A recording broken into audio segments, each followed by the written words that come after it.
بسم اللہ الرحمن الرحیم اللہم افتح علینا حکمتک وانشر علینا رحمتک یا ذو الجلال والاکرام۔ تو جی ناظرین، الحمدللہ عز وجل نور العزا کتاب ہماری جاری و ساری ہے، اور آج ہم اس کا سبق نمبر 67 باب الاستسقاء انشاءاللہ عز وجل پڑھیں گے۔ استسقاء ایک اصطلاح ہے، جس طرح دیگر اصطلاحات ہوتی ہیں شریعت کے اندر، تو یہاں پر یہ اصطلاح کے طور پر استعمال ہوتا ہے، یعنی نماز استسقاء ہوگی، ٹھیک ہے، یا استسقاء لفظ۔ اب یہ کیا ہوتا ہے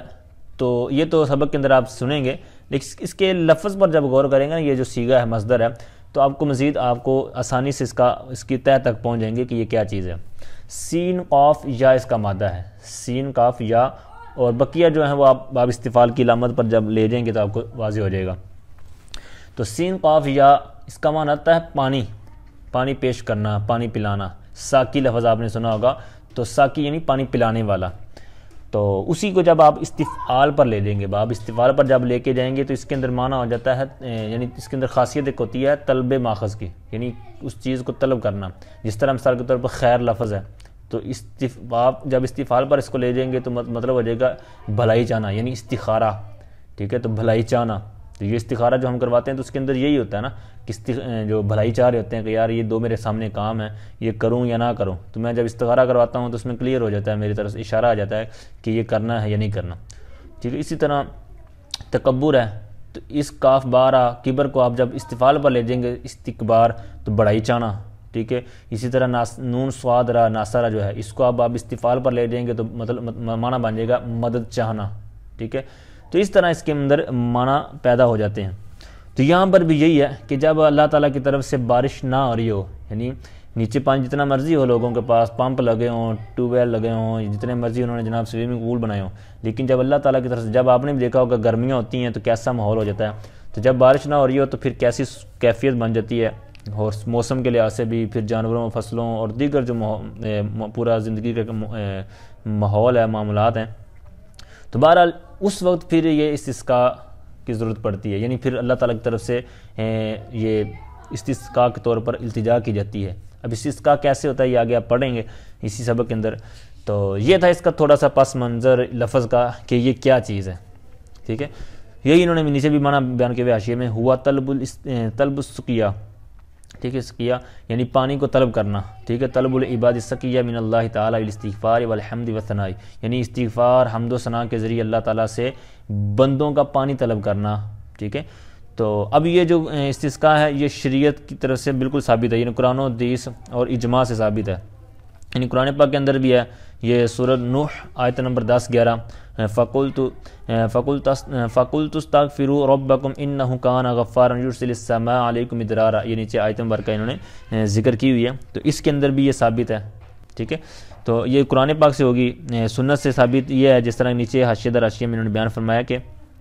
صح فی کثیر الآثار انہ صلی اللہ علیہ وآلہ وسلم استسقا وقضى الخلفاء بعدہ، یعنی سرکار علیہ السلام نے اور سرکار کے بعد سرکار کے جو خلفاء تھے، خصوصاً جو خلفاء اربعہ ہیں، تو انہوں نے بھی مطلب ان سے بھی ثابت ہے یہ معاملہ، یعنی استسقاء کے طور پر۔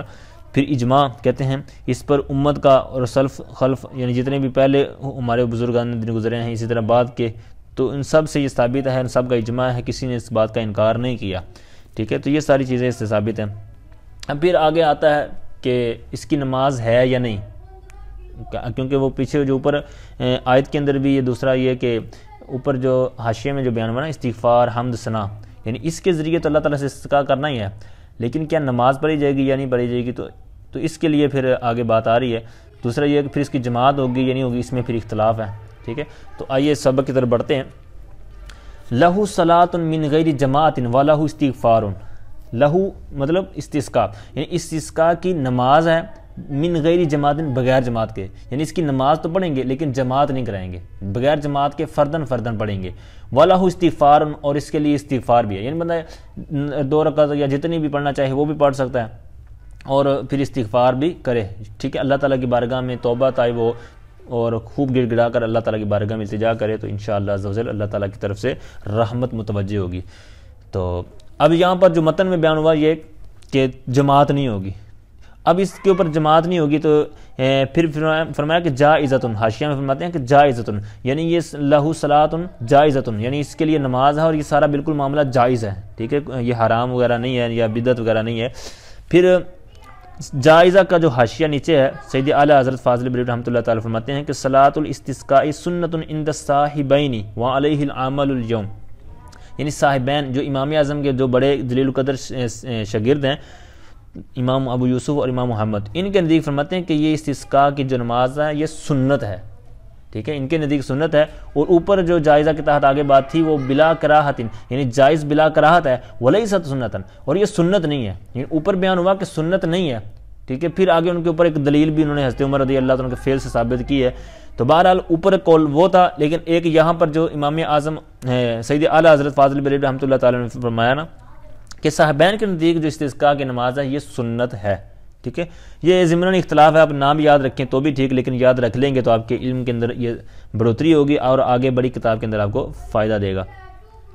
اب نماز کیا ہو گیا، آگے ہے جماعت کے اوپر بات، یعنی غیر جماعت ہوگی یا نہیں ہوگی، اس میں بھی اختلاف ہے. پیچھے ایک سنت کے اندر اختلاف ہے نا کہ نماز یہ سنت ہے یا نہیں ہے، صاحبین فرماتے ہیں کہ سنت ہے.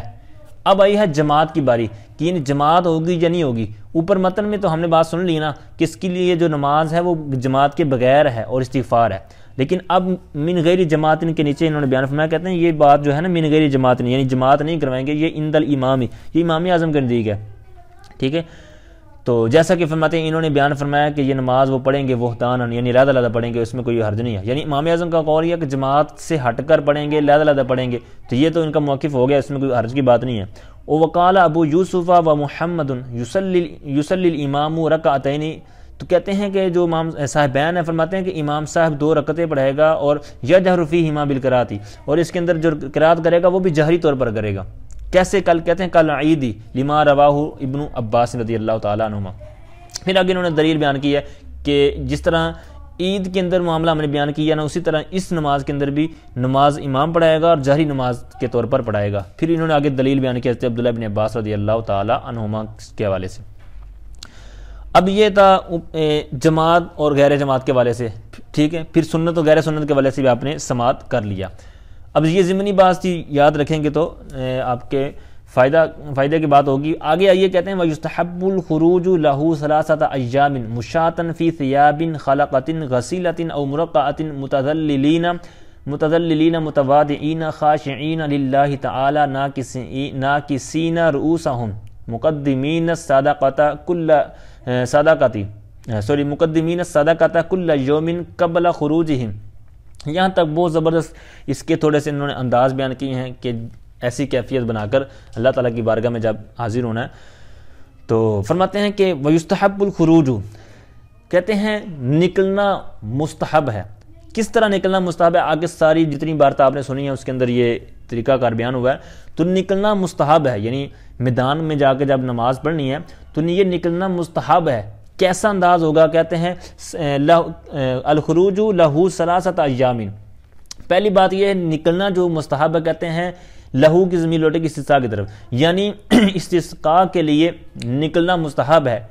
پہلی بات کتنے دن؟ کہتے ہیں 3 ایام، یہ 3 دن ہوگا، اور 3 دن بھی کہتے ہیں متتابعات، یہ پے در پے یعنی لگاتار ہوگا. ایسا نہیں کہ ایک دن آج چلے گا، ایک دن اگلے ہفتے اور ایک دن پھر اگلے ہفتے، یا جناب ایک دن کا یا 2 دن کا وقفہ ہو جائے، نہ، پے در پے ہونا چاہیے. پہلی بات. دوسری کہتے ہیں مشاتن، پیچھے اس کا فعل نکلے گا یخرجون، یعنی وہ یخرجون مشاتن، یعنی جو نکلنے والے ہوں گے تو وہ پیدل چلتے ہوئے جائیں گے. ٹھیک ہے، کیونکہ اللہ تعالیٰ کی بارگاہ میں جانا ہے تو جتنا بندہ فقیر اپنے آپ کو بنا کے جائے گا، مسکین بنا کر جائے گا، اپنے آپ کو مظلوم بنا کے جائے گا. ٹھیک ہے، مظلوم مطلب گناہ گار، جتنا بھی حقیر بنا کر جائے گا تو اللہ تعالیٰ کی رحمت متوجہ ہوگی. فی ثیابن، تیسری قید لگا رہے ہیں، فی ثیابن خلقۃ غسیلۃ،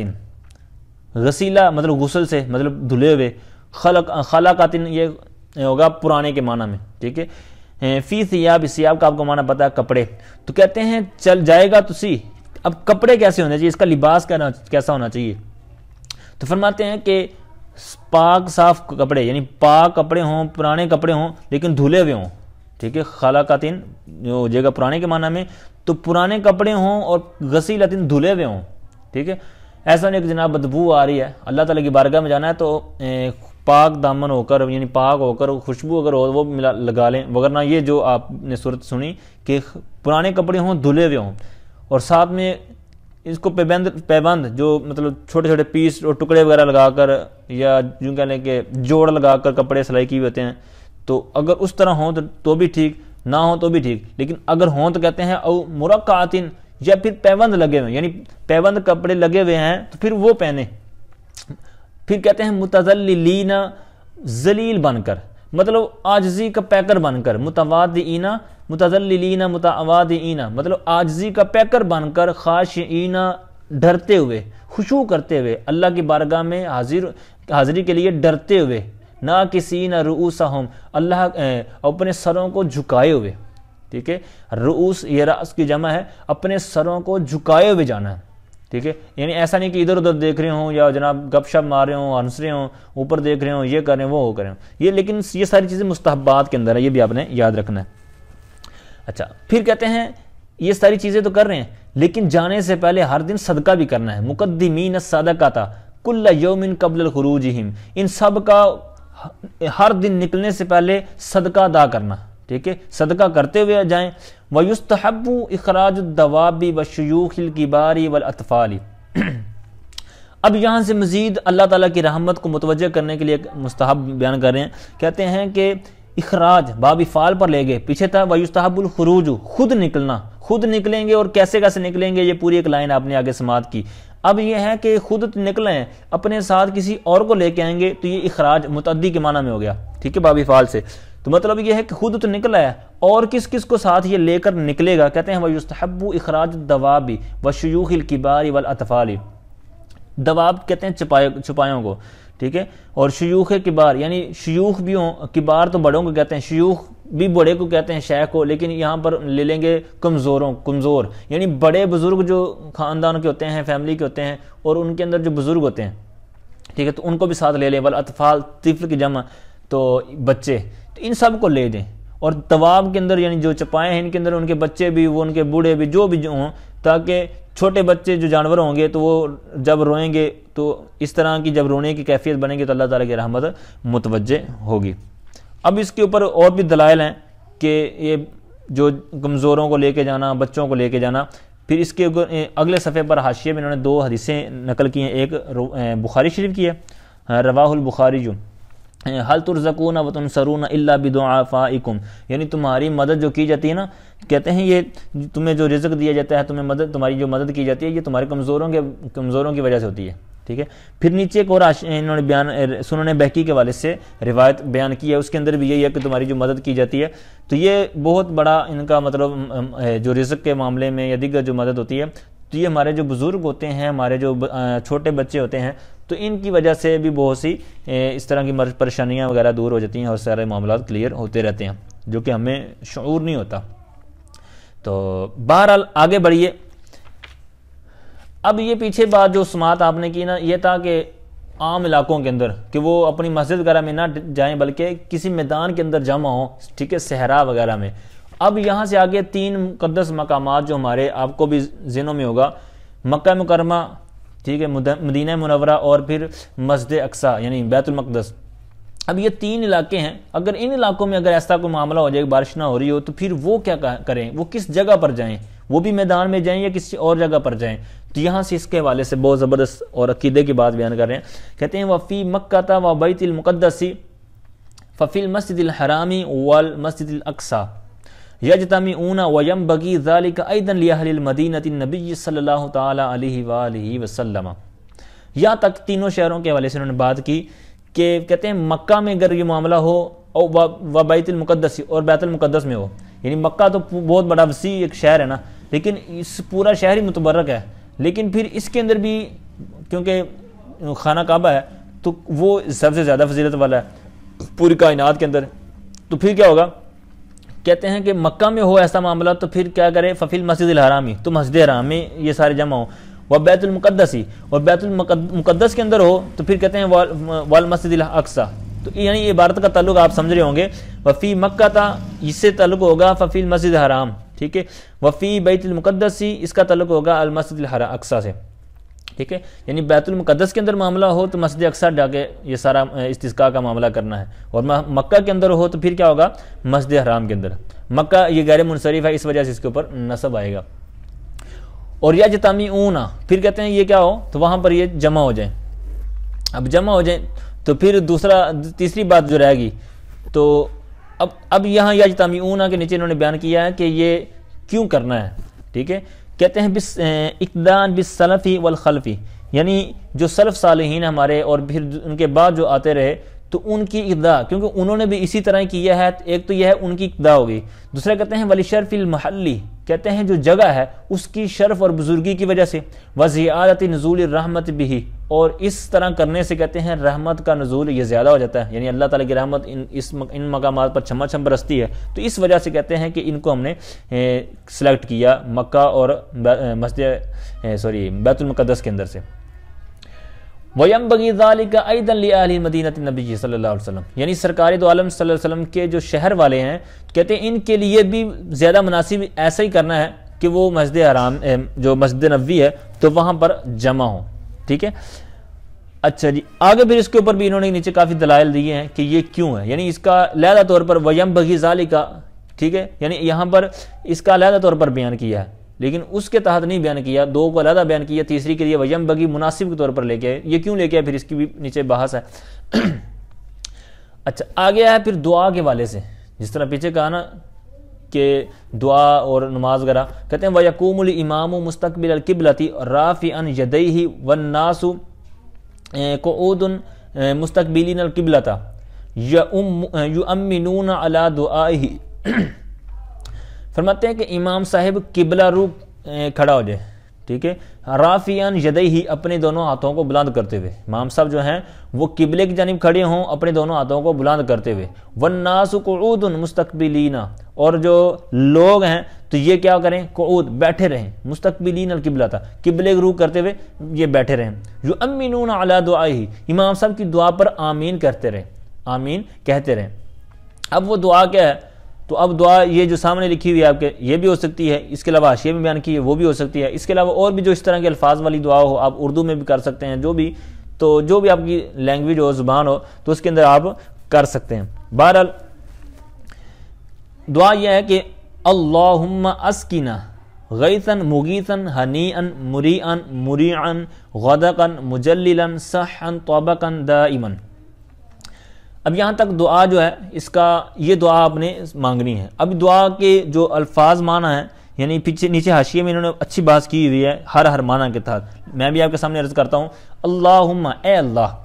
اسقنا، اسقی باب افعال پر چلا گیا، یعنی تو ہمیں عطا کر، ٹھیک ہے، اسقی تو ہمیں سیراب کر، نہ ہم سب کو، ٹھیک، تو ہمیں بارش عطا کر، ہم پر بارش برسا، غیثن، غیثن وہی اس کا مفعول بھی ہو جائے گا، یعنی بارش، تو بارش برسا، مغیثن، مغیث یہ باب افعال پر اس کو لے گئے نا غیث کو، یعنی غوث، جس طرح غوث پاک آپ نے لفظ سنا ہوگا تو فریاد رس کو بولتے ہیں، تو اسی کو باب غین واو سا، اس کو آپ باب افعال پر لے جائیں گے تو مطلب ہو جائے گا مدد کرنے والا، یعنی فریاد کو پہنچنے والا، فریاد رسی کرنے والا، پھر اسی طرح کہہ لیں آپ مشکلات کو دور کرنے والا، تو یہ چونکہ بارش بھی ہوتی ہے تو یہ بھی مشکل کو دور کرتی ہے، سختی کو دور کرتی ہے، تو اس وجہ سے اس کو کیا کہا، مغیثن۔ تو یہاں پھر عقیدے کی بات بھی ہے کہ کسی کو غوث کہنا کیسا، حدیث پاک میں خود اس کو بارش کو غوث کہا گیا، تو بہرحال اس کی الگ ایک بحث ہے۔ تو ہنیئن، ہنیئن کہتے ہیں یہ خوشگوار ہونے کو، یعنی تو ہمیں ایسی بارش عطا کر جو مشکلات کو دور کرنے والی ہو، خوشگوار ہو، مریعن جو جناب شداب کرنے والی ہو، مریعن پیچھے حمزہ کے ساتھ ہے، آگے عین کے ساتھ ہے، مریعن پیچھے حمزہ والا ہے، اس کا معنی شداب کرنے والی، مریعن موسلا دھار، غدقن ہر طرف چھا جانے والی، مجللن صحن جو تیز ہو، ٹھیک ہے، طبقن زمین کو گھیرنے والی ہو، دائمن متواتر ہو، ٹھیک ہے۔ تو اس طرح یہ الفاظ معنی تھے اس کی دعا کے۔ اب یہ دعا پڑھ لیں، یا پھر کہتے ہیں وما اشبہ ہو، جو اس کے مشابہ ہو، ہو ضمیر لوٹے گی اس دعا کے، یعنی وہ جو اس کے مشابہ ہو، آپ اس کو بھی پڑھ سکتے ہیں، دعا مانگ سکتے ہیں اللہ کے حضور، سرن او جہرن، خواہ آپ آہستہ آواز میں کہیں یا جہرن یعنی اونچی آواز میں کہیں کہ حاضرین بھی سن سکیں جو آپ آس پاس بیٹھے ہیں، نہ بھی بیٹھے ہوں اونچی آواز میں کر سکتے ہیں، بہرحال دونوں اختیار ہیں آپ کے پاس۔ وَلَيْسَ فِيهِ قَلْبُ رِدَائِن، کہتے ہیں وَلَيْسَ فِيهِ قَلْبُ رِدَاءٍ، اس میں یعنی یہ دعا مانگنے میں یا استسقاء کے اندر جو معاملہ ہے آپ کا پورا، اس پورے پروسیجر میں یہ چادر کو، ردا بولتے ہیں چادر کو، قلب مطلب الٹ پلٹ کرنا، ادھر سے ادھر پھینکنا، مطلب تو کہتے ہیں اس میں استسقاء میں ردا جو ہے یہ چادر کو پلٹنا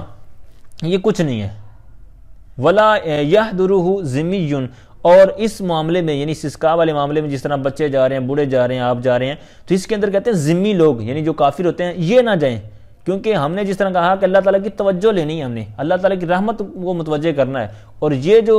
لعنتی ہوتے ہیں کفار وغیرہ ان کے اوپر تو لعنت برس رہی ہوتی ہے، تو ان کو لے جانے کا فائدہ نہیں ہوگا. پھر اس کے اوپر بحث ہے. بہرحال پیچھے والی جو بات ہے اس کو آپ نے مزید سماعت کرنا ہے کہ یہ چادر والا معاملہ کیا ہے. مثال کے طور آپ بھی چادر لیتے ہوں گے، ہم بھی چادر لیتے ہیں، تو چادر یوں ایک ادھر سے پکڑ کے ادھر ڈولتے ہیں نا، تو یہ جو لگاتے ہیں ہم چادر اوپر لیتے ہیں، تو یہاں پر فرمایا گیا کہ یہ کچھ نہیں ہے. تو اب یہ کیوں کہا گیا؟ تو اس کی وجہ یہ ہے کہ یہ نیچے حاشیے میں انہوں نے بیان کیا، کہتے ہیں عند ابی حنیفہ و ابی یوسف، یعنی یہ جو چادر والا معاملہ ہے یہ کچھ بھی نہیں ہے، یعنی اس کی کوئی حقیقت نہیں ہے، یہ اس کا کوئی فائدہ نہیں ہے. تو یہ کہتے ہیں کہ یہ امام اعظم اور امام ابو یوسف یعنی یہ جو شیخین ان کو لقب دیا جاتا ہے، جو دو بڑے بزرگ ہیں، ان کے نزدیک یہ ہے کہ لیس فیہ قلب ردائن، یعنی استسقاء میں چادر کو پلٹنا کچھ نہیں ہے. اور ایک روایت ان سے